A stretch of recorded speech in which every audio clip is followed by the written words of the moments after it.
یہ معز شاہ صاحب کا کوئی سوال ہے جی کہ سر جی استاد غامدی صاحب کا اوپینین ہے کہ گورنمنٹ حجاب کو ابلیگیٹری نہیں کر سکتا، بٹ ہمارے علماء کہتے ہیں کہ بے حجابی سے فحاشی پھیلتی ہے، اس وجہ سے گورنمنٹ انٹرفیئر کرے گی۔ دیکھیے، قرآن مجید نے یہ بات بالکل واضح کر دی ہے کہ انسانوں کو پوری آزادی دی جائے گی جب تک کہ وہ کوئی نیگیٹو کام نہیں کرتے۔ تو ہم قانون صرف اتنا بنا سکتے ہیں کہ فحاشی کے جو بھی کام ہیں ان کو روک دیا جائے۔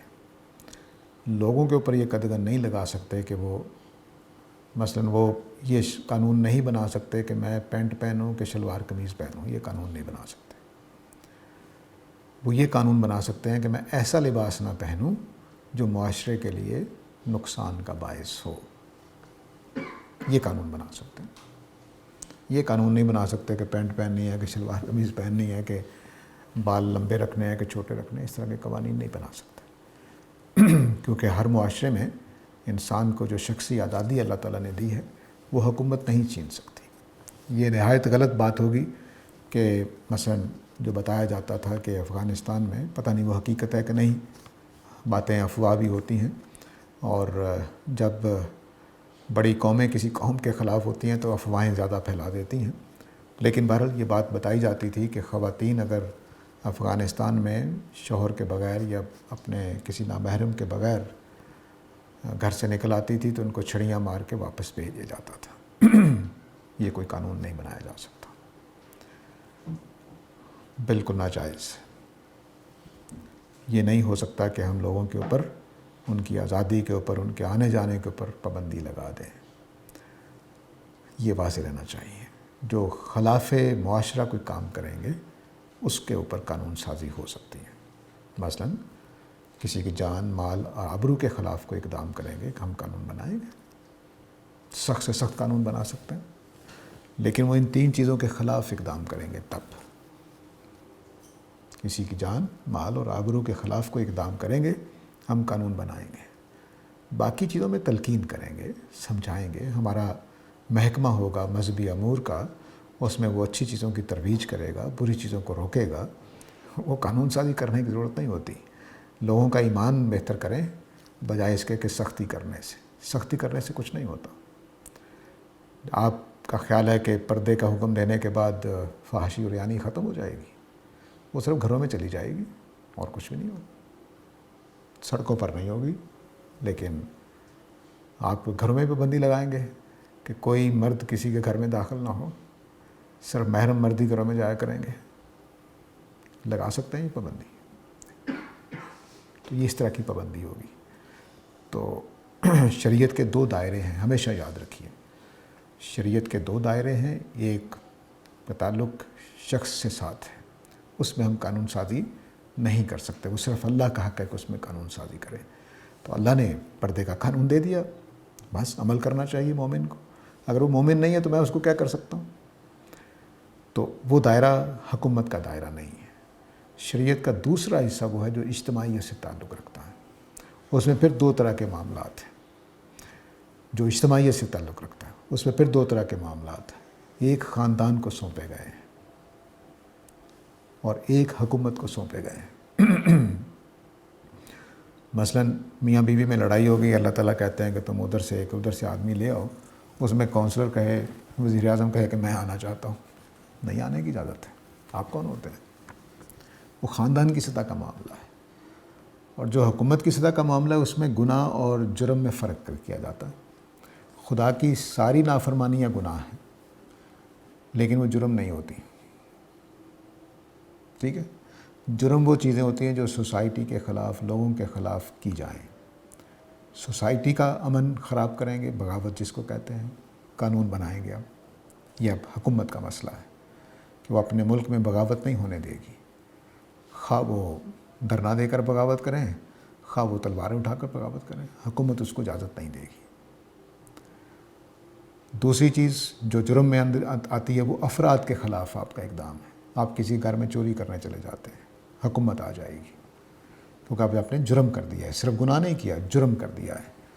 کسی کی جان، مال اور آبرو کے خلاف افراد کی، یہ حکومت کا دائرہ ہے. اور دوسرا حکومت کا دائرہ وہ ہے جس میں حکومت کے خلاف آپ اقدام کر دیتے ہیں، بغاوت جس کو کہتے ہیں، وائلنس کرنا شروع کر دیتے ہیں. آپ نے جتھا بنا کر حکومت کے خلاف اٹھ کھڑے ہوئے ہیں. تو یہ چیزیں ہیں جو حکومت کے دائرے میں آتی ہیں. ہر چیز حکومت کے دائرے میں ڈال دیں گے تو روزہ رکھوائیں گے، وہ گھروں کے اوپر پابندی لگائیں گے. جب آپ گھر سے نکلیں تو گھر تالا لگا کر جائیں تاکہ آپ کی خواتین گھر سے باہر نہ نکل سکیں. قانون پھر یہاں تک جائے گا، آپ روک نہیں سکتے. تو گناہوں کے اوپر قانون سازی نہیں ہوتی، وہ اللہ کا حق ہے.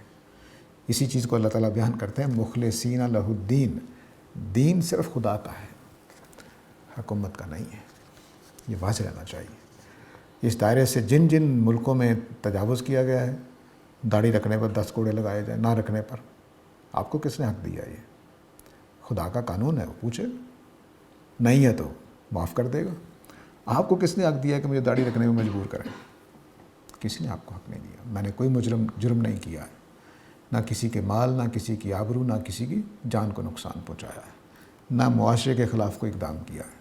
میرا ذاتی فعل ہے، کرنے دیجیے مجھے. تو یہ شخصی دائرے کی جتنی چیزیں ہیں اس پر قانون سازی نہیں ہو سکتی. یہ ہمیشہ یاد رکھیے. اس سے تجاوز کرنا قرآن سے کا تجاوز کرنا ہے. نبی کریم صلی اللہ علیہ وسلم جب تک مکہ میں تھے کوئی قانون نہیں بنایا آپ نے اجتماعی قسم کا،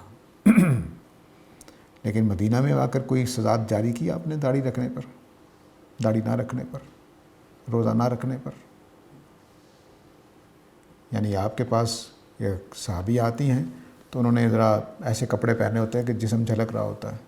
کوئی قانون سازی کی کہ آج کے بعد سے اس طرح کے کپڑے پہننا ریاست اسلامیہ میں، ریاست مدینہ میں ممنوع ہو جائے گا؟ بس سمجھایا آپ نے کہ دیکھو اس طرح کے کپڑے نہیں پہننے چاہیے. حکمران تھے آپ، ان کو دیکھ کر قانون بنا سکتے تھے نا، نہیں بنایا. میثاق مدینہ میں کوئی ایسی شک نہیں تھی کہ پورے کپڑے پہن کر آنا ہے تم نے، ٹھیک ہوئی. مسجد میں ایسے لوگ، اب دیکھیے نبی کریم صلی اللہ علیہ وسلم نے مسجد میں نماز پڑھتے تھے، آگے مرد ہوتے تھے، پیچھے بچے ہوتے تھے، اس کے بعد خواتین ہوتی تھیں، یا مرد ہوتے تھے، عورتیں ہوتی تھیں اور پیچھے بچے ہوتے تھے. تو نبی کریم صلی اللہ علیہ وسلم نے حکم دیا کہ عورتیں چونکہ مردوں کے پیچھے ہوتی ہیں تو وہ ذرا دیر سے سر اٹھائیں گی. کس لیے حکم دیا؟ کہ انہوں نے جو تہمت باندھی ہوتی وہ مختصر سی ہوتی تھی. قانون نہیں بنایا، تلقین کی ہے بس. تو یہ ہے نبی کریم صلی اللہ علیہ وسلم کا مزاج.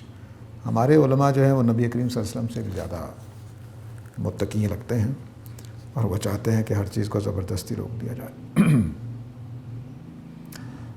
روز بن رضوان صاحب کہتے ہیں جی کہ دنیا کی حرص اگر موجود ہے تو کیا ہماری آخرت پر ایمان کی کمزوری کی وجہ ہے؟ جی اس معنی میں اگر حرص ہے کہ آپ تقوی کا، دیانتداری کا، اچھائیوں کا خیال نہیں رکھتے تو پھر ایمان کی کمزوری ہے. اور اگر دنیا کی حرص جیسے ایک آدمی کو ہوتی ہے، میں بھی نہیں مرنا چاہتا، کوئی بھی نہیں مرنا چاہے گا، اور لیکن اگر یہ یقین ہو کہ مجھے آخرت میں کامیابی ملے گی اور پھر آدمی موت سے ڈرتا پھرے تو یہ اس کے ایمان کے خلاف ہوگا. تو حرص کا مطلب یہ ہے کہ آپ بس دنیا ہی چاہتے ہیں اور کچھ نہیں. تو آخرت پر ایمان ظاہر ہے کہ دنیا کی حرص سے زیادہ آخرت کی حرص. نبی کریم صلی اللہ علیہ وسلم کا جملہ ہے صلی اللہ علیہ وسلم کہ یہ دنیا جو ہے یہ سجن المومن ہے، مومن کے لیے قید خانے کی طرح. تو جس طرح قید خانے میں بیٹھا ہوا آدمی گھر کو یاد کر کے خوش ہو رہا ہوتا ہے، میں نکلوں جاؤں وہاں پر مجھے آزادی ملے گی، کھانے پینے کو ملے گا، اپنی مرضی سے آؤں گا، اپنی مرضی سے جاؤں گا، بچوں سے ملاقات ہوگی، بیوی سے ملاقات ہوگی.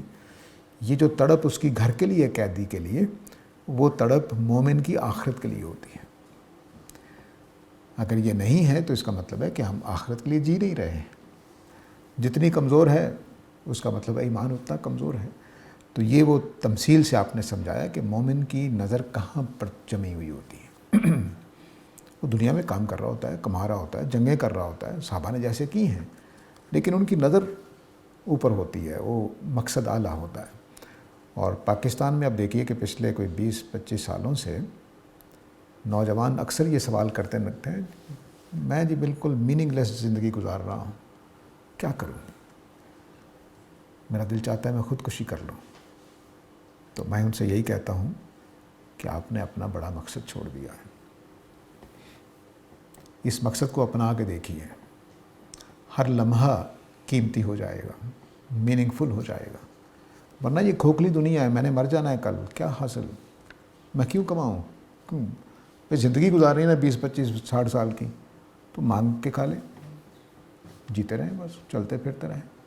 تو میننگ لیس ہو جاتی ہے. بالکل ایسے لگتا ہے کہ جیسے آدمی, خواتین میں بھی دیکھیے, خواتین میں ڈپریشن کا مرض بہت زیادہ ہے پاکستان میں, کیونکہ ان کے مقاصد چھوٹے چھوٹے ہوتے ہیں, بنا دیتے ہیں ہم. ان کے مقاصد چھوٹے ہوتے ہیں, پورے انسان ہیں, ہم چھوٹے چھوٹے بنا دیتے ہیں. میاں کو راضی رکھنا ہے, سسر کو راضی رکھنا ہے, ساس کو راضی رکھنا ہے. یہ اتنا گھٹیا کام ہے جو ان کو دے دیا جاتا ہے کہ وہ ساری زندگی اسی میں گزار جاتی ہیں. نتیجہ کیا نکلتا ہے کہ ڈپریشن. ان کو اللہ نے اتنا بڑا ذہن دیا ہے کہ وہ بھی آخرت کے لیے جد و جہد کے لیے پیدا کی گئی ہیں. اس بڑے ٹارگٹ کے لیے وہ جب کوشش کریں گی تو پھر سیدہ عائشہ پیدا ہوں گی, سیدہ فاطمہ پیدا ہوں گی رضی اللہ تعالیٰ عنہما. لیکن حضرت صفیہ پیدا ہوں گی. حضرت صفیہ کے دونوں بیٹے شہید ہو گئے. تو جب ان کو اطلاع ملی جنگ سے واپسی پر کہ دوسرا بیٹا بھی آپ کا شہید ہو گیا ہے, شاید شوہر اور بیٹا کوئی اس طرح کا کنفیوژن سا ہو رہا ہے اس وقت, تو انہوں نے کہا کہ نبی صلی اللہ علیہ وسلم تو زندہ ہے نا, کوئی ماں اپنے بچوں کے بارے میں ایسا سوچ سکتی ہے. یہ جو بلندی ہے سوچ کی, یہ اسلام پیدا کرتا ہے, مذہب پیدا کرتا ہے. خاص طور سے اسلام کوئی بھی مذہب پیدا کرتا ہے, کیونکہ وہ اگلا ٹارگٹ دے دیتا ہے کہ بھئی تم نے آخرت میں کامیاب ہونا. اس کے بغیر زندگی میننگ لیس ہے. اور یہ یاد رکھیے کہ علمی لوگ, سوچنے سمجھنے والے لوگ, ان کی تعداد بڑی تھوڑی ہوتی ہے, 100 میں شاید 1 2, بلکہ بعض اوقات لگتا ہے کہ 1000 میں 1 2 ہوں گے. باقی لوگ تو عام لوگ ہوتے ہیں. ان کی زندگی میں کوئی نہ کوئی معنی ہونے چاہیے, موٹے سے بڑے سے, جس کے لیے وہ دوڑ لگا سکے. اگر کھلاڑی دوڑ لگا رہا ہو تو درمیان میں اس کا دل اچاٹ نہیں ہوتا. ہاں, جب یہ دیکھ لے کہ بھئی سارے آگے نکلتے جا رہے ہیں, میں ہار گیا ہوں, تو ہو سکتا ہے وہ ہو جائے. لیکن جو کھیل کے میدان میں ہوتا ہے اس کا دل اچاٹ نہیں ہوتا. اس لیے ہمارے ہاں دیکھیے اس کا مظاہرہ کیا ہوتا ہے. کیونکہ سارے کھلاڑی ہیں, اکثریت ایسے لوگوں کی ہے, تو وہ کیا کریں گے, موٹر سائیکل کی وہ سلنسر نکالے ہوئے تیز تیز چلا رہے ہیں رانجھا راضی کرنے کے لیے. تو یہ کیا چیز ہے؟ یہ اس چیز کو حاصل کرنا ہے جس کے لیے ان کو پیدا کیا گیا. وہ مار دھاڑ کرنا, یہ کرنا, وہ کرنا, ڈاکے ڈالنا, دیواریں پھلانگنا, بس اسٹاپ پہ کھڑے ہیں, کیونکہ ان کے پاس اصل ہدف ہی نہیں ہے. اصل ہدف ہی آپ نے چھین لیا ان سے. تو یہ اس کو دوبارہ زندہ کرنا چاہیے. بڑا مقصد ہے کہ ہمیں دنیا میں آخرت کمانے کے لیے بھیجا گیا ہے. ہم نے کیا بڑے مقصد بنا لیے, ڈاکٹر بننا ہے, وہ بننا چاہیے, میں اس کا انکار نہیں کر رہا ہوں. امت کو ایسے افراد کی ضرورت ہے کہ وہ پڑھے لکھے لوگوں کی, ڈاکٹروں کی, انجینئرز کی, سائنسدانوں کی, سب کی ضرورت ہے. لیکن ہدف کیا ہے؟ سائنسدان ہوتے ہوئے بھی میں نے آخرت کمانی ہے. اگلا سوال عدنان عظیم صاحب کا ہے. جب یہ کہا جاتا ہے قرآن میں کہ ہم قیامت کو اس زمین آسمان کو دوسرے آسمان سے بدل دیں گے, مطلب جنت اور دوزخ ابھی موجود نہیں, پھر قرآن میں جنت کے الفاظ جو ہیں ان کا کیا مطلب ہے, جیسے کہ جنت المأویٰ. سوال یہ ہے کہ قرآن کے الفاظ کے حساب سے جنت کی ابتدا ابھی سے نہیں ہے, قیامت کے بعد ہی ہوگی. اصل میں جنت قرآن مجید میں عربی زبان کا ایک لفظ ہے جس کے معنی باغ کے ہیں, گارڈن کے ہیں. دنیا میں بہت سارے باغ ہیں, آسمانوں میں بہت سارے باغ ہیں. ایک جنت انعام کے طور پر پیدا کرنی ہے, وہ ہو سکتا ہے اب تیاریاں شروع ہو گئی ہوئی ہیں اس کی, ہو سکتا ہے بن گئی ہو, لیکن یہ ضروری نہیں ہے کہ ابھی موجود ہو. تو جس جنت میں حضرت آدم کو رکھا گیا تھا, جو جنت المأویٰ ہے, یہ مختلف باغات ہیں جو اللہ تعالیٰ کی کائنات میں پتہ نہیں کیا کچھ ہے. اس کا اس سے کوئی تعلق نہیں ہے. جو جنت ہماری جنت اور دوزخ والی جنت ہے وہ مختلف چیز ہوگی. وہ ابھی بن گئی ہے یا نہیں بنی ہے قرآن سے واضح نہیں ہے, لیکن قیامت کے بعد زمین و آسمان تبدیل کر دی جائے گا. اس کا ایک نتیجہ سا نکلتا ہے, مقدر سا نکلتا ہے کہ شاید ابھی جنت نہیں بنی. تو اس کے معنی بھی ممکن ہے کہ اس معنی میں جنت واقعی نہ بنی ہو, اور لگتا بھی یہی ہے کہ اوپر جو کچھ ٹوٹ پھوٹ رہا ہے وہ کسی بڑی چیز کی تیاری کا معاملہ چل رہا ہے. جو ہماری ٹیلیسکوپ دیکھتی ہیں آسمانوں سے ساتھ ساتھ ہمارے سولر سسٹم سے باہر، وہاں توڑ پھوڑ جاری ہے. کچھ چیزیں بن رہی ہیں، ٹوٹ رہی ہیں، بن رہی ہیں، ٹوٹ رہی ہیں. تو وہ جو بننے کا پروسیس ہے وہ جاری ہے. کیا بنے گا وہ قیامت والے دن انشاءاللہ آپ کے لیے تیار ہوگا. اللہ تعالیٰ کی میزان میں، میقات میں سمجھ لیجئے کہ یہ کوئی مسئلہ نہیں ہے کہ کتنے قیامت کے بعد کتنے سالوں تک ہم خاموش بیٹھے رہیں گے، سوئے رہیں گے. ہو سکتا ہے 1 ارب سال، 2 ارب سال، کچھ پتہ نہیں. تو خدا کی جو اسکیم ہے وہ کوئی میری آپ کی اسکیم نہیں ہے جو جلدی 60-70 سال کی زندگی میں رزلٹ چاہتی ہو. وہ چونکہ خدا کو کبھی موت نہیں آنی ہے، تو اربوں سال کے پروگرام اس کے. تو جب آدم کو پیدا کیا پتہ نہیں کتنی دیر بعد ہم دنیا میں آئے ہیں. یعنی میں اور آپ کی روحیں تو بن گئی تھی جب عہد الست ہوا ہے، تو دنیا میں ہم کتنے عرصے کے بعد آئے ہیں؟ ہو سکتا ہے 3 لاکھ سال بعد آئے ہوں. اگر بائبل وغیرہ کی تقویم دیکھی جائے تو 7-8 ہزار سال بعد آئے ہیں. تو بہرحال 7-8 ہزار پہلے ہماری روحیں بن گئی تھی. تو اب پتہ نہیں کائنات کب کی بنی ہوئی ہے. سائنس کے مطابق 14 ارب سال. تو 14 ارب سال سے کام یہ ہو رہا ہے کہ آدم کو جب پیدا کرنا تھا، انسانوں کو پیدا کرنا تھا، تو 14 ارب سال سے اس کی پلاننگ چل رہی تھی. کیا کچھ بنایا اللہ تعالیٰ نے، ابھی بھی بن رہا ہے، ٹوٹ رہی ہیں چیزیں، کچھ بن رہی ہیں. تو یہ سلسلہ چلتے رہنا ہے. خدا خالق ہے، مالک ہے، اس کے ہاں کسی چیز کی کمی نہیں ہے. فرمایا کہ کل یوم ہوا فی شان، ہر روز وہ ایک نئے معاملے میں ہوتا ہے. تو ہو سکتا ہے کہ ہماری جو یہاں جو سولر سسٹم ہے اس میں کوئی تبدیلی کر دیں اللہ تعالیٰ. اب وہ فاصلے بھی بڑھ رہے ہیں، چیزوں کے سائز بھی بڑھ رہے ہیں، زمین کا سائز بھی بڑھ رہا ہے. اور سنا ہے کہ دن میں ٹائم میں کچھ ملی سیکنڈز کا فرق بھی پڑ گیا ہے. تو وہ پتہ نہیں کیا کچھ اس کے پروگرام میں. تو ہمیں کیا پتہ، ہم بس انتظار کریں قیامت کا. اس کے بعد آپ کو جب جنت میں ڈالا جائے گا تو وہ انشاءاللہ تیار ہوگی. جنت کی تیاری کریں بس. یہاں کوئی ہے سوال جی یا نہیں؟ جی السلام علیکم. وعلیکم السلام. میرا سوال یہ ہے کہ آپ نے جو اہل یہود پہ آپ نے کہا کہ ان پہ واضح ہے پیغمبر اور ساری باتیں ان کی کتاب میں. تو ابھی فی الحال جو ہم تک پہنچی ہے ان کی کتاب بھی ایک تواتر سے منتقل ہو رہی ہے، وہ جو بھی ہے. تو اس میں اس طرح کی کوئی واضح چیزیں نظر نہیں آتی. وہ ایک ان کے ایڈیشنز بھی بدلتے رہتے ہیں، کبھی کوئی ایڈیشن آ رہا ہے، کبھی کوئی ایڈیشن آ رہا ہے. ایون دو کہ ایک مسلمانوں والا ایڈیشن بھی کہتے ہیں اسے برناباس کو، تو وہ بھی آ چکا ہے. تو اگر کوئی اس تناظر میں، کوئی ابہام میں رہ رہا ہے، کوئی اہل کتاب، کوئی عیسائی یا اہل یہود سے ابہام پیدا ہو گیا، یا ہمارے ہی کسی پریزنٹیشن میں کمی آ گئی، تبلیغ میں کمی آ گئی کہ ہم پیغمبر کو اس طرح واضح نہیں کر پائے ابھی موجودہ صورتحال میں، تو اس تناظر میں ان کا جو ہوگا، یعنی کہ ان پہ کیا، ان کو کیا سمجھیں، یعنی ان کے لیے کوئی گنجائش ہے ہمارے ہاں یا نہیں؟ دیکھیے اصولی طور پر ہم بات کر سکتے ہیں. اگر ہم یہ کہیں کہ اہل کتاب کے لیے گنجائش ہے تو ہے. اگر ہم ایون یہ کہ ہندوؤں کے لیے کہیں تو ان کے بھی گنجائش موجود ہے. وہ گنجائش یہ ہے کہ ان پر اگر حق بات واضح نہیں ہوئی اور وہ کسی غلطی کا شکار ہیں تو اللہ تعالیٰ اس کی سزا نہیں دیں گے. میں مسلمان جب اس بات کو نہیں مانتے تو میں ان کو ایک مثال سے سمجھاتا ہوں کہ تم نے جتنی نمازیں پڑھی ہیں، کیا ساری نمازوں کے بارے میں تمہیں معلوم ہے کہ بالکل صحیح وضو کیا تھا؟ تو کتنی نمازیں ہوں گی جس میں تمہارے پاؤں پوری طرح سے صاف نہیں ہوئے ہوں گے؟ تو کیا وہ تمہاری نماز ہو جائے گی؟ خدا کی رحمت سے یہی توقع ہے کہ چونکہ میں نے جانتے بوجھتے وضو خراب نہیں کیا تو قبول ہونی چاہیے. تو ایسے ہی اگر کوئی اہل کتاب میں سے جانتے بوجھتے اگر انکار نہیں کر رہا، کسی الجھن کی وجہ سے، کسی سوال کی وجہ سے، یا معلوم نہ ہونے کی وجہ سے، یا کسی مشکل میں پھنس جانے، مثلا سب سے بڑی مشکل یہ ہے کہ ہم مسلمانوں کو دیکھ کر کوئی بھی اسلام کی طرف آنے کو تیار نہیں ہے. تو اس صورتحال میں اللہ تعالیٰ نرمی کریں گے، گنجائش موجود ہے.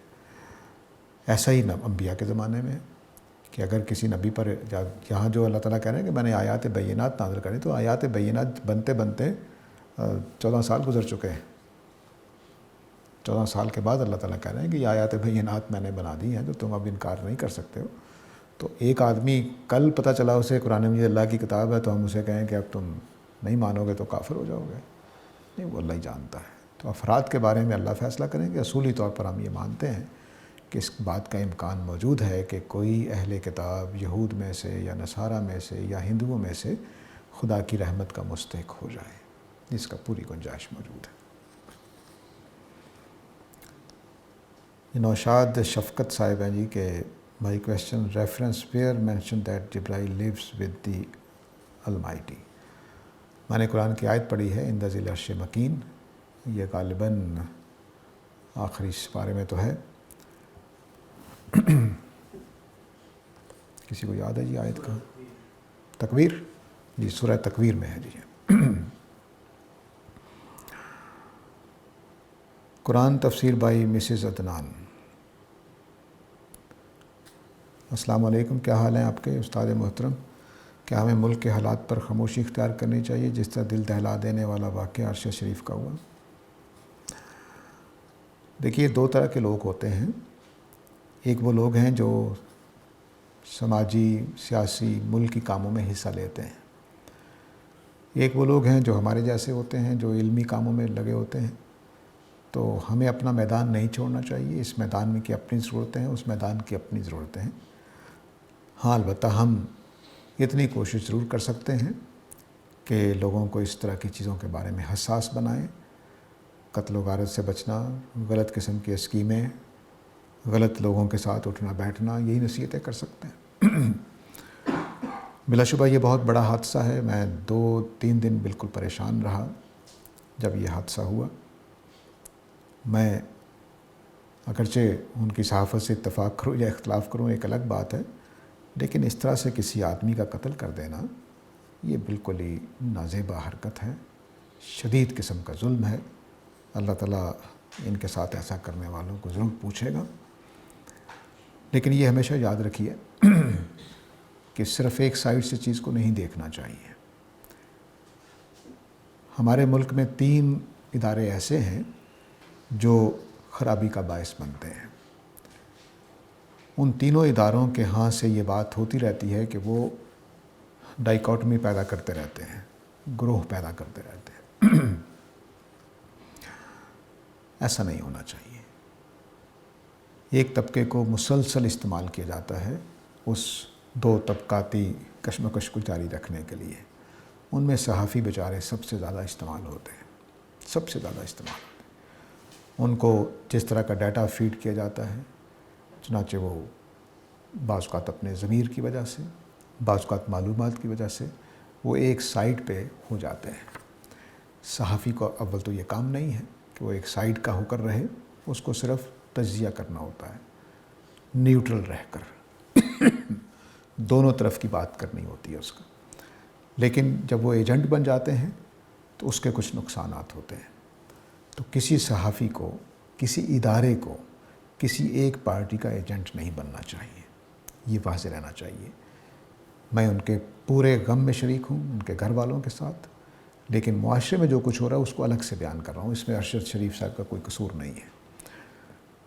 سوسائٹی میں سنسنی پھیلانا، ہر وقت ایک انتشار کی کیفیت پیدا کیے رکھنا، اس وقت ہمارا میڈیا اس میں سب سے آگے ہے. یہ اسی کا شاخسانہ ہے. اس میں بڑی احتیاط کرنی چاہیے. ملک، قوم برباد ہو جاتے ہیں. دیکھیے، پوری دنیا میں میڈیا پر ایسی آزادی نہیں ہے، نہ ایسی پابندیاں ہوتی جیسے ہمارے یہاں ہوتی ہیں. تو ہم پتہ نہیں عجیب ہی مخلوق ہیں. ہم کوئی کام کرنے لگتے ہیں تو حدود سے تجاوز کر جاتے ہیں. تو ملک میں جو اس وقت صورتحال ہے، یہ سیاسی بحران ہے. اس میں اس طرح کے حادثات کی ہمیشہ توقع رہتی ہے. جس نے کیا ہے ظالمانہ کام کیے ہیں، اس میں کوئی شبہ نہیں، کل قیامت کو بھگتے گا. لیکن جو سنسنی اس وقت پھیلائی جا رہی ہے اس میں سارے ہی مجرم ہیں، خواہ صحافی ہوں، خواہ عدالتیں ہوں، خواہ اسٹیبلشمنٹ کے دوسرے ادارے ہوں، سارے کے سارے اس میں برابر کے شریک ہیں. یہ اس سنسنی کا ایک حادثہ ہے جو بڑا ہی مکروہ ہے، بڑا ہی عبرتناک ہے اور بڑا ہی زیادہ یوں سمجھ لیجیے کہ تکلیف دینے والا ہے. یعنی میرے لیے ناقابل برداشت تھا. میں کبھی کسی کی موت پر اتنا غم زدہ نہیں ہوتا. اپنے عزیز بھی دنیا سے گئے ہیں, لیکن یہ ایسا ہی تھا کہ جیسے پاکستان پورے کو مار دیا گیا ہے. یہ اس قدر میں اس کو محسوس کرتا رہا ہوں. لیکن بہرحال پاکستان کے حالات, دعا کریں اللہ تعالیٰ سے کہ تمام لیڈروں کو, تمام اداروں کو اچھا سوچنے کی توفیق دے. وہاب ایف صاحب کا سوال ہے جی کہ شیطان کا کتنا اثر ہوتا ہے انسان پہ؟ صرف دل میں خیال پیدا کرتا ہے, اس سے زیادہ کچھ نہیں. جس حضرت یوسف کے واقعے میں جیل والا ساتھی بھول جاتا ہے ذکر کرنا بادشاہ سے حضرت یوسف کا, وہ اصل میں گناہوں کی نسبت شیطان کی طرف ہوتی ہے. اس معنی میں جملہ ہے. اس کا مطلب یہ نہیں ہے کہ شیطان نے فراموش کر دیا, کا مطلب ہے کہ شیطان اتنا مؤثر ہو جاتا ہے کہ چیزیں بھلا دیتا ہے. شیطان کیا کرتا ہے اس کو سمجھ لیجیے. شیطان وسوسہ ڈالتا ہے تو ہمیں غافل کر دیتا ہے, بھلا نہیں سکتا وہ. مثلا میں نماز پڑھنے جا رہا تھا, ایک دوست آ گیا نیک, وہ بھی شریف, شیطان نہیں ہے, وہ آ گیا, اس نے مجھ سے سوال کرنا شروع کر دیا. سوال کرتے کرتے میں بھی نماز بھول گیا, وہ بھی بھول گیا. تو اب کیا ہوا؟ ہم کہیں گے شیطان نے بلا دیا. کیوں؟ کیونکہ اس نے مجھے غفلت میں ڈال دیا, دوسرے کاموں میں لگا دیا. تو یہ ہے شیطان کا بھلانا. وہ بیچارہ جو حضرت یوسف کا ساتھی تھا, بڑا محبت کرتا تھا آپ سے, وہ جب آیا تو آ کر بادشاہ کے کاموں میں لگ گیا اور غافل ہو گیا بس. تو اس کو یہی کہیں گے کہ اس کو شیطان نے بلا دیا. شیطان بلا دینے کی قوت نہیں رکھتا, وسوسوں میں ڈال کر غافل کر سکتا ہے. کوئی اور سوال ہے ہال میں؟ انسان کے مرنے کے ساتھ ہی اس کا نامہ اعمال بند کر دیا جاتا ہے. جو نیک عمل ہو رہے ہوتے ہیں, جیسے صدقہ جاریہ یا کوئی برائی کا کام ہو رہا ہے, اس کی وجہ سے وہ ریزن بنا ہوا ہے مرنے والا. تو میں نے یہ پوچھنا تھا, سوال میرا یہ ہے کہ وہ اس کی برائی کا جو گناہ ہے اسے اور ثواب کا اجر جو ہے وہ تبھی ملتا ہے یا اس کے بعد مسلسل ملتا رہتا ہے اس کے مرنے کے بعد بھی؟ نامہ اعمال بند ہونے کے دو مطلب لیے جا سکتے ہیں. ایک یہ کہ اس میں سب کچھ لکھنا بند کر دیا گیا, اور دوسرا مطلب یہ ہے کہ اب جو نئے نیکیاں کرنی تھی یا نئے گناہ کرنے تھے وہ اب نہیں لکھے جائیں گے. لیکن جو اس کی پرانی نیکیاں اور پرانے برائیاں ہیں ان کے اثرات تو لکھے جا سکتے ہیں, وہ تو بند نہیں ہوں گے. اور لکھے جانے کی بھی کیا ضرورت ہے, اللہ کو پہلے ہی پتہ. تو جیسے ہی میں نے مثال کے طور پر, میں نے ایک, اللہ تعالیٰ مجھے معاف کرے مثال دے رہا ہوں, ایک قتل کر دیا تو میرے کھاتے میں بیوہ کو بیوہ بنانا لکھ دیا گیا, یتیموں کو یتیم بنانا لکھ دیا گیا, مقتول کا قاتل ہونا لکھ دیا گیا. یہ یتیم جو ہیں یہ باپ کے سائے کے بغیر پلیں گے, بدماش بنیں گے, ان کا بدماش ہونا میرے کھاتے میں لکھ دیا گیا. تو اس طرح کی چیزیں تو فوراً لکھ دی جائیں گی. یعنی میں نے یہ سوچا ہی نہیں کہ میں ایک آدمی کی جان لے رہا ہوں, نتائج کیا نکلیں گے. مجھے بس اپنا ہی غصہ تھا, اپنا ہی انتقام تھا. تو میں نے کتنے بچوں کو بے سہارا کر دیا, وہ بدماش بنیں گے, پتہ نہیں دنیا, وہ جتنے قتل کریں گے یا وہ جتنے لوٹ مار کریں گے ساری میرے کھاتے میں لکھا جائے گا. تو اس طرح سے اعمال نامے میں قیامت تک ہونے والے اثرات جو میرے اقدام سے ہوئے ہیں وہ شامل ہو سکتے ہیں. اس کا مطلب یہ نہیں ہے کہ بند ہو گیا تو اب اس میں کوئی چیز اضافہ نہیں ہو سکتی. لیکن ہم اس معنی میں کہہ سکتے ہیں کہ اللہ نے سب کچھ لکھ دیا, کہ جو کچھ ہونا تھا اس کے نتیجے میں وہ بھی لکھ دیا. تو اعمال نامے کا بند ہونے کا مطلب ہے کہ اب نئی نیکی یا نئی بدی اس میں شامل نہیں ہو سکتی, لیکن اس کے اجر و پرانی نیکیوں اور پرانے برائیوں کے اجر و ثواب لکھے جا سکتے ہیں, وہ بند نہیں ہوں گے. یہ کسی کا نام نہیں لکھا کسی نے, لیکن سوال ہے کہ قرآن کی اصطلاح میں معروف سے کیا مراد ہے اور اس کے تعین کیسے کریں گے, اور کیا ہر معاشرے کا عرف ہی اس کا معروف ہوگا؟ جی ہاں, معروف کا مطلب ہے کہ انسان جن کاموں کو کرنے میں برا محسوس نہ کرے وہ معروف ہوتے ہیں. معروف کا مطلب ہے جانے ہوئے کام, پہچانے ہوئے کام, جانے پہچانے کام. اور منکر کا مطلب ہوتا ہے, اس کا الٹ جو ہے وہ منکر یعنی اجنبی کام, ناپسندیدہ کام, جن کی معاشرے میں پہچان نہ ہو, جن کو جانا نہ جاتا ہو اعمال کے طور پر. عرف کے دو حصے ہوتے ہیں. ایک وہ چیزیں جو ہماری فطرت میں معروف ہوتی ہیں وہ بھی عرف کا حصہ ہوتی ہیں, اور ایک وہ جو معاشرے نے عرف قرار دے دیا ہے حالانکہ وہ عرف نہ ہو. ہمارے علاقے میں مثلا کچھ عرف ہو سکتے ہیں جو عربوں کے ہاں نہ ہوں, حالانکہ وہ بھی فطرت کے مطابق عرف کے اوپر زندگی گزار رہے ہیں. تو مثلا ہمارے ہاں کا عرف یہ ہے کہ بڑوں کا احترام کرنا ہے, ماں باپ کی اطاعت کرنی ہے, یہ ہمارے یہاں کا عرف ہے, یہ ہمارا کلچرل عرف ہے. لیکن جو بنیادی عرف ہے وہ صرف اتنا ہے کہ ماں باپ کو ماں باپ مانو اور ان کا احترام کرتے رہو. لیکن ہمارے ہاں اطاعت بھی اس میں شامل ہو گئی. تو ہو سکتا ہے کسی معاشرے میں اطاعت شامل نہ ہو ماں باپ کی, یا ہمارے معاشرے میں ماں باپ کو گھر سے نہیں نکالا جا سکتا, وہ دوسرے معاشروں میں وہ 18 سال کی عمر میں چھوڑ کے چلے جاتے ہیں, ماں باپ جس حالت میں بھی رہیں. تو اب وہ وہاں کا عرف ہے. تو عرف کے دو حصے ہمیشہ سمجھنے چاہیے. ایک وہ جو ہماری اندر کی فطرت سے پیدا ہوتے ہیں, وہ یونیورسل ہوتے ہیں, تمام معاشروں میں مانے جاتے ہیں. ماں باپ ہر جگہ پہ ماں باپ مانے جاتے ہیں, یہ فطری عرف ہے. لیکن ماں باپ کے ساتھ کیا کیا سلوک کرنا ہے, ایک اور مثال سے سمجھیے کہ حیا عرف ہے ہمارا, تمام انسان اس پر متفق ہیں. لیکن ایک حیا ہمارے ہاں ہے کہ ٹخنوں سے لے کر گردن تک کور ہو, اور ایک حیا یورپ امریکہ کا کہ مختصر سے لباس میں بھی حیا باقی رہتی ہے. تو اب حیا کا وہ عرف ان کا عرف ہے. ہمارا عرف یہ ہے کہ ہم پورا لباس ساتر پہنتے ہیں.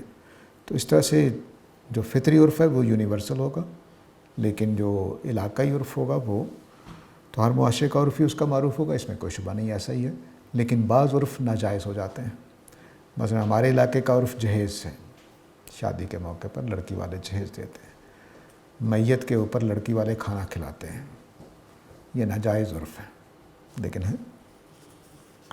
یعنی میں نے بعض بچیوں کے والدین کو مصیبت زدہ حالت میں دیکھا کہ اب وہ بیچارے امیر گھرانے کے لوگ لڑکی لے گئے ہیں, اب 500 لوگوں کو ان کے معیار کا کھانا کھلانا, تو یہ کوئی عرف نہیں ہے, لیکن ہمارے ہاں کا معروف ہے. وہاب صاحب کا آگے ایف پہ لکھا ہوا ہے, جیسے شیطان نے سب کچھ پتہ ہوتے سرکشی کی, اسی طرح یہ فاسق لوگ کرتے ہیں. یہ کیسے کر لیتے ہیں خدا دشمنی, خدا سے دشمنی شاید. دیکھیے انسان اور ابلیس دونوں کے اندر ایک چیز ایسی ہے جس کو اللہ تعالیٰ نے استکبار کہا ہے. یہ پتہ نہیں کیا انسان کے اندر جذبہ یا شیطان کے اندر اتنا طاقتور ہو جاتا ہے بعض اوقات کہ یہ اپنے باپ کے منہ پر تھپڑ مار سکتا ہے, یہ اپنے باپ کو قتل کر سکتا ہے, یہ اپنی ماں کو دھکے دے کر نکال سکتا ہے, قتل کر دیتا ہے. تو خدا کے سامنے بھی ایسے ہی ہوتا ہے. یہ پتہ نہیں کیا چیز ہے. اس کے اسباب کئی ہیں, اس تکبر کے, اس استکبار کے اسباب کئی ہیں. وہ اپنا مسلک ہو سکتا ہے. یعنی پاکستان میں آپ دیکھیے کہ قرآن مجید میں واضح لکھا ہوگا لیکن اپنے مسلک کی بات ماننی ہے. خدا کی سرکشی ہے نا. مثلا قرآن مجید میں نبی کریم صلی اللہ علیہ وسلم کو بشر قرار دیا گیا ہے, تمام انبیاء کو بشر قرار دیا گیا ہے. پاکستان میں ایسے لوگ ہیں کہ قرآن میں لکھے ہونے کے باوجود نبی صلی اللہ علیہ وسلم کو بشر نہیں مانتے, لکھا ہوا. تو اب کیا وجہ ہے؟ اب نبی کریم صلی اللہ علیہ وسلم کی محبت نے یہ استکبار پیدا کر دیا ہے کہ اللہ کی بات بھی نہیں ماننی. نبی صلی اللہ علیہ وسلم کی محبت نے, یہ کوئی برا جذبہ نہیں ہے, لیکن اس نے ایک ایسا جذبہ پیدا کر دیا کہ اب اللہ کی بات بھی نہیں ماننی. بلکہ ایک عالم دین نے جملہ نہ آنا بشر مثلکم, اس کا صحیح عربی ترجمہ کے مطابق یہ ہوگا کہ میں بھی تمہارے جیسا ایک بشر ہوں.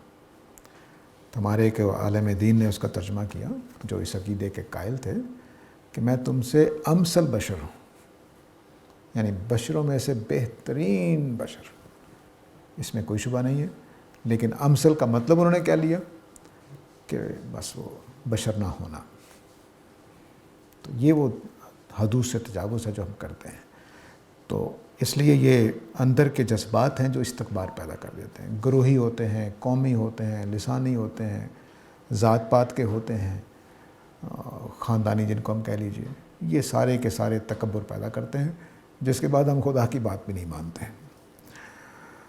نوشاد صاحب کا سوال ہے جی، شفقت صاحب کا، کہ please advise about children and namaz, specifically about what age can one force a male child to pray in the mask. دیکھیے، فورس نہ ہی کریں تو اچھا ہے، بس اپنے ساتھ بچوں کو لے جانا شروع کر دیں نماز کے لیے، آؤ چلتے ہیں۔ اور 2 چیزیں ہمیشہ اوائڈ کریں، کبھی نماز پڑھنے پر ٹافی، مٹھائی، کوئی تحفہ وغیرہ نہ دیں، اس کا بڑا نقصان ہوتا ہے۔ بچے دنیا کے لیے نماز پڑھتے ہوتے ہیں، خدا کے لیے نہیں۔ اور کبھی نماز پر مارے نہیں، کیونکہ بچے پھر باپ کے ڈر سے نماز پڑھتے ہیں، اللہ کے لیے نہیں۔ تو اس 2 احتیاطوں کے ساتھ آپ ہمدردانہ طور پر، مشفقانہ طور پر کوئی سختی کرنا چاہیں تو کر سکتے ہیں۔ البتہ آپ نے پوچھا ایج کون سی ہے؟ ایج جو ہے یہ 10-12 سال کی بہتر ہے، اس سے پہلے شعور نہیں ہوتا، لیکن 12 سال سے پہلے آپ کو ساتھ لے جانا ہے، مسجد میں ساتھ لے جائیں، گھر میں نماز اگر پڑھتے ہیں تو آؤ نماز پڑھتے ہیں مل کر، وہ ایک محبت کے فضا میں اس کی عادت ڈال دیں۔ 12-13 سال کی عمر میں جا کر سمجھانا شروع کریں کہ اللہ کا حق ہے، تم نے نماز پڑھنی ہے، روزہ رکھنا ہے، یہ کرنا ہے، وہ کرنا ہے، تو وہ پھر 12 سال کی ایج میں آدمی سمجھنے والا ہو جاتا ہے۔ 12 سال سے پہلے وہ آپ کا فالوورز، اور یہ یاد رکھیے کہ 12 سال تک 13 سال تک بچے ماں باپ کو اپنا آئیڈیل سمجھتے ہیں، بہترین انسان سمجھ رہے ہوتے ہیں، اس لیے وہ محبت میں، عقیدت میں، وہ کچھ نہ کچھ آپ کے ساتھ آپ کے جیسا کرتے رہتے ہیں۔ تو اگر آپ نماز پڑھتے ہیں تو انشاءاللہ وہ بھی پڑھیں گے، لیکن ساتھ شامل کیجیے۔ جو ماں باپ ساتھ شامل نہیں کرتے وہ ہمیشہ محروم رہتے ہیں، خواہ جتنی مرضی تلقین کر لیں۔ بچے خود ہی کہیں اللہ کی طرف سے نماز پڑھنے والے بن جائیں تو بن جائیں، ماں باپ کا رول اس میں 0 ہوتا ہے۔ تو ان کے اپنے ساتھ شامل کریں، نمازیں پڑھیں، مل کر پڑھیں، گھر میں کوئی نہ کوئی نماز ضرور پڑھیں، خواہ نفل پڑھیں خواہ فرض پڑھیں۔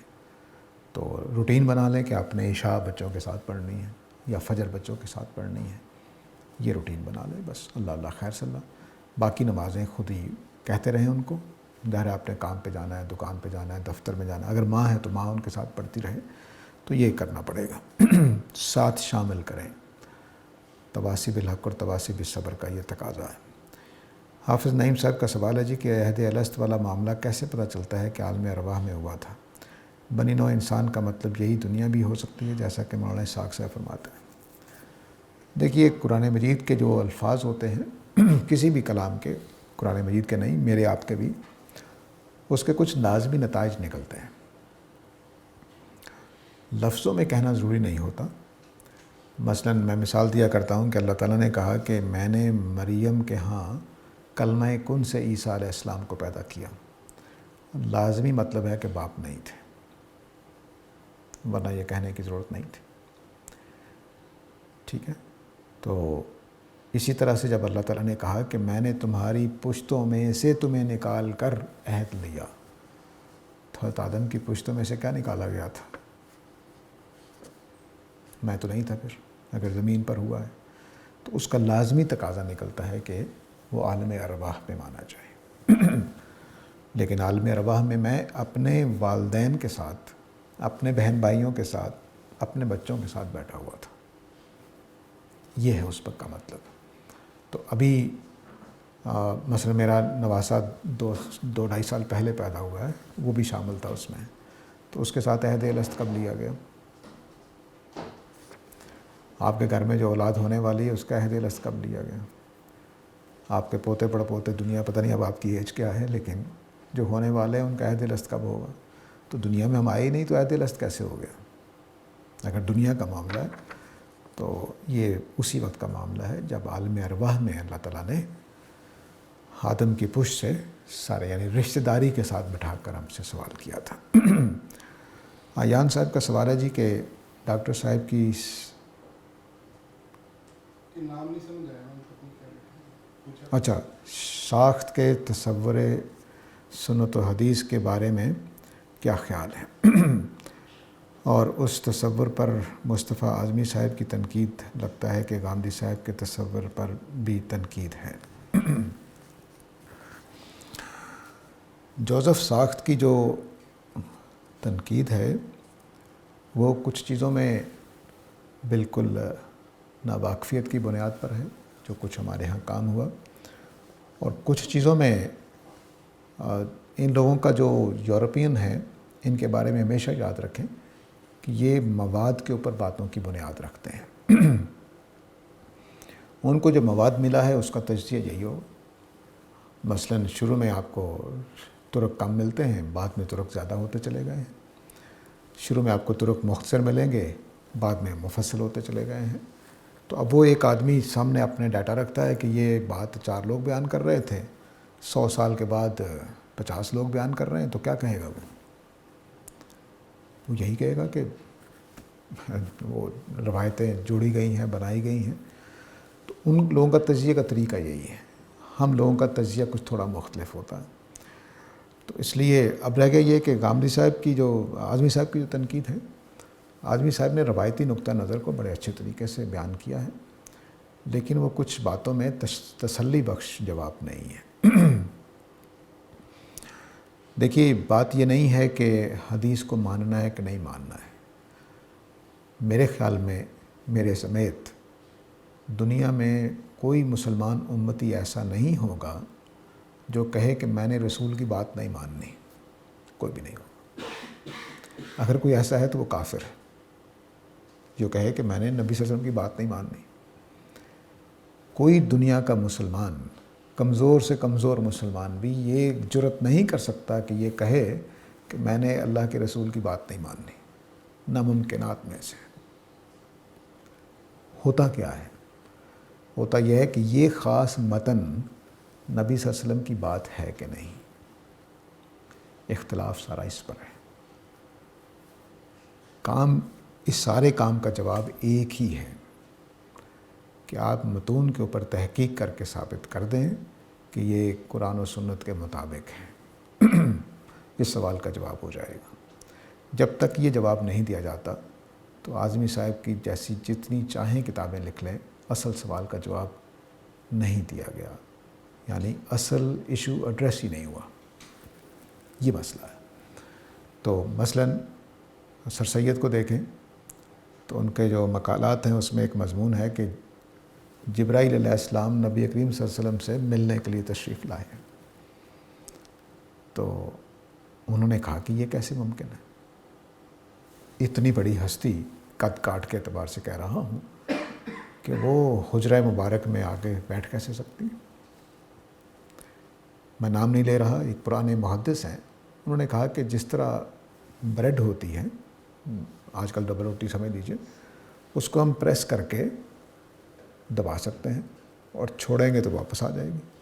تو انہوں نے سمجھایا کہ یوں سمجھو کہ روٹی کو دبا کے کمرے میں لے جایا گیا، اور جب انہوں نے بات چیت کر لی تو جبرائیل علیہ السلام باہر آ کر پھر پھیل گئے۔ اب یہ جو کچھ بھی بات تھی، اس کو آپ عقلی طور پر تو کہہ سکتے ہیں۔ اب آپ کو یہ ثابت کرنا ہے کہ جبرائیل علیہ السلام کیسے ملنے آتے ہیں، انسانی شکل میں کیسے آتے ہیں، یہ سمجھانا ہے۔ نہ یہ کہ آپ کہیں گے یہ قول رسول ہے مانو۔ سر سید یہ کہہ رہے ہیں کہ یہ قول رسول نہیں ہے، اس وجہ سے قول رسول نہیں ہے، ٹھیک ہے نا؟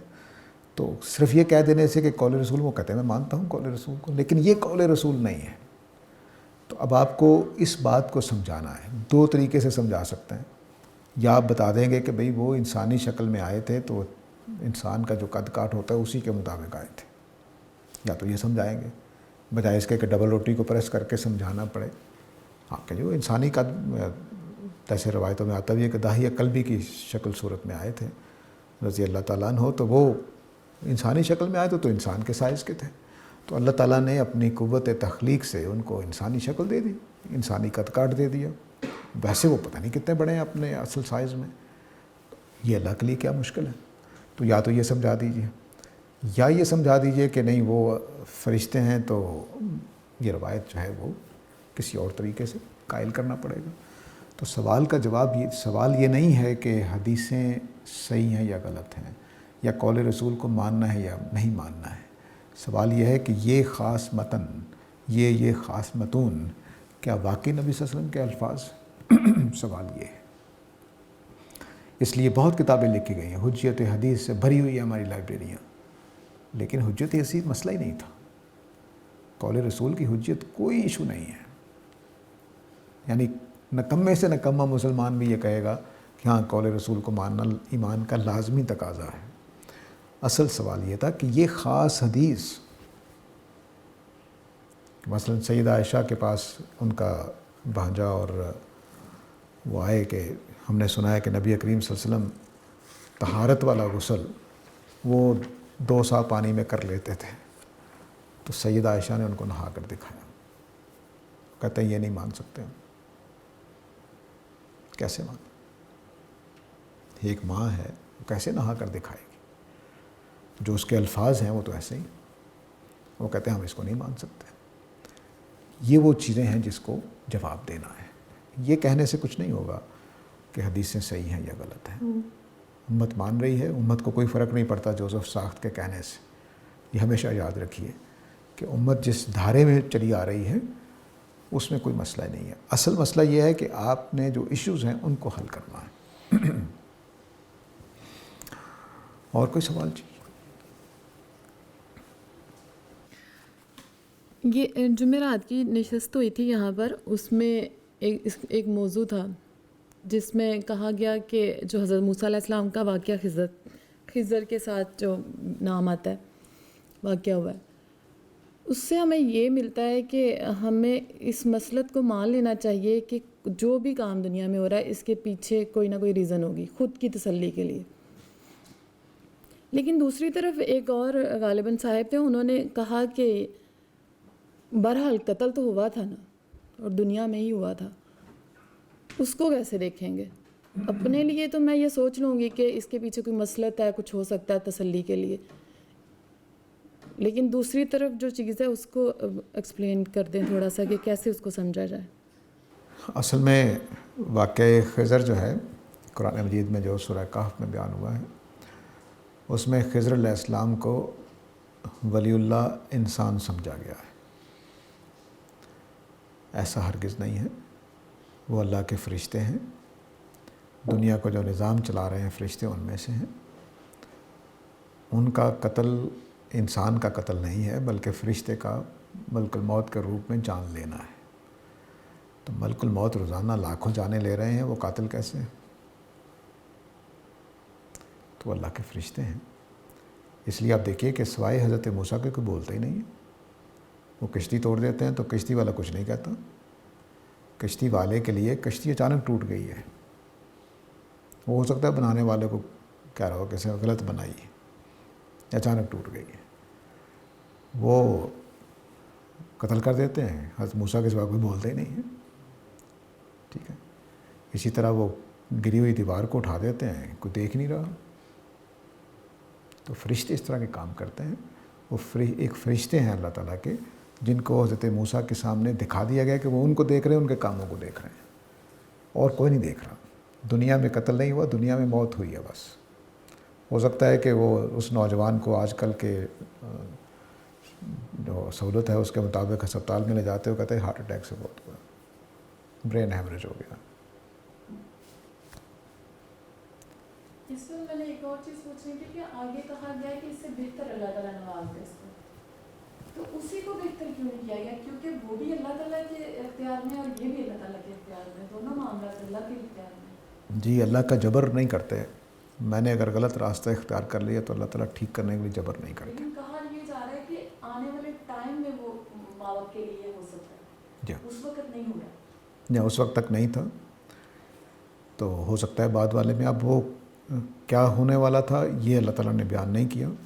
ہو سکتا ہے کہ ان کو کفر کی طرف لے جانے والا ہو، تو اس وجہ سے وہ اللہ تعالیٰ نے اٹھا لیا. صرف مصیبتوں کی وجہ سے اللہ تعالیٰ نہیں اٹھاتے، ورنہ تو دنیا میں اتنے بچے جو ہیں وہ ماں باپ کو تنگ کرتے ہیں.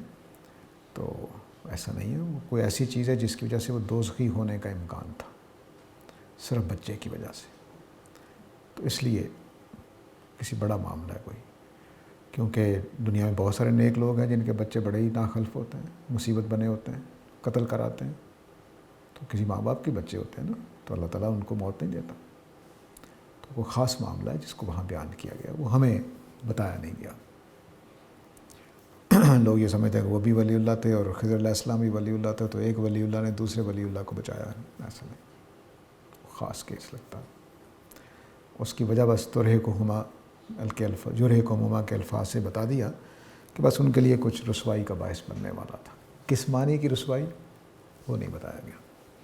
اگر سورہ جن کے لحاظ سے دیکھیں تو مشرکانہ کافرانہ چیز محسوس ہوتی ہے. سورہ جن میں بھی یہ لفظ استعمال ہوا ہے کہ جنات نے، جتنے بھی لوگوں نے ان سے مدد لینے کی کوشش کی ہے، جنات نے ان کو رسوا ہی کیا ہے. کس معنی میں؟